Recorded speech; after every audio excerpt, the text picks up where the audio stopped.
Yeah, good morning, Kenyans. I just want to have the message today. As you have heard, mafuta imepanda right now. Mafuta imepanda hata siku hizi. Siwezi enda Western na gari yangu. Nowadays I've just decided that kama ni kwenda Western because hiyo VAT yangu hiyo ni gasla. Hiyo ni gasla. You need to have, ajua nilikuwa naenda na 13,000. Sahi, if I want to go to, I need to have like, I need to plus venye imeongezeka, I need to have like almost 20,000 just to go peke yake.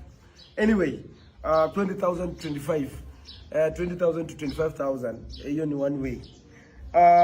My message goes to the people of Mount Kenya, and from my analysis is the Mount Kenya MPs. I'm sorry to say this, but I have to say it.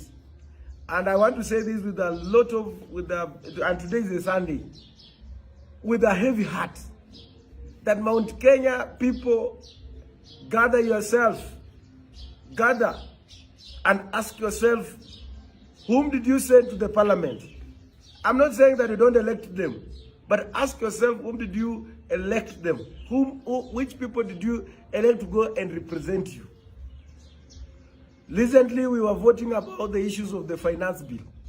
They never even want to consider, even to change a comma in that bill. Even there was that point whereby they were saying they were taking powers from the powers to borrow money from the whatever, to borrow money from the public debt from outside, taking away those powers from the parliament to a treasury so that they can be borrowing money without even knowing Kenyans, without notifying to the Kenyans. But they just pass everything. So Mount Kenya people, gather yourself and ask, which kind of leaders did you elect? The leaders ambao they have been bought, that they cannot even stand in solidarity and tell the president, yes, you are our boss. But this is not the way to go. We have to reconsider this thing. The MPs of Mount Kenya, you people of Mount Kenya, call your MPs to order. Even today, kama William Ruto akisema ya kwamba nataka kwenda lifetime MP president, and tells them they will pass that thing. They will pass. They will mobilize themselves like witches at night. So we are helpless. Call your MPs. Nyinyi ndio mulio elect hao watu. Waambie tuliwatuma huko kwenda kwa vibaraka wa State House. Sahi, nyinyi Wakikuyu ndio mtaumia.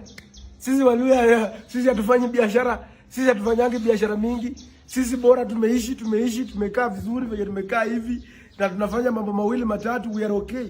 You are in the business industry. Mafuta ikipanda, nyinyi ndio mna import vitu, nyinyi ndio mnafanya nini? Sasa sisi hatuna hasara. We tried our best. Me, I voted no. But you see, pesa hata saa hiyo kejeli kukuja ati ya kwamba they are increasing the salaries. SRC, una increase salary aje when we are at the inflation? Right now, why were you increasing the and then you increasing the salaries of the members? Any MP who is going to accept the increase in salary yake, mimi nitakudharau sana. Let us go and reject that thing of SRC. Unaongezea majudges wa pesa ya kufanya nini? Unaongezea au sijui mtoe hizo vitu sijui CAS, mnaweka pale, mnaweka mizigo hii inaenda kwa nini? Hata CDF wacha tupate ile yenye tumekuwa tukipata, alafu we see how we can move around, because now we are being fucked up with the economy. The economy is being screwed up.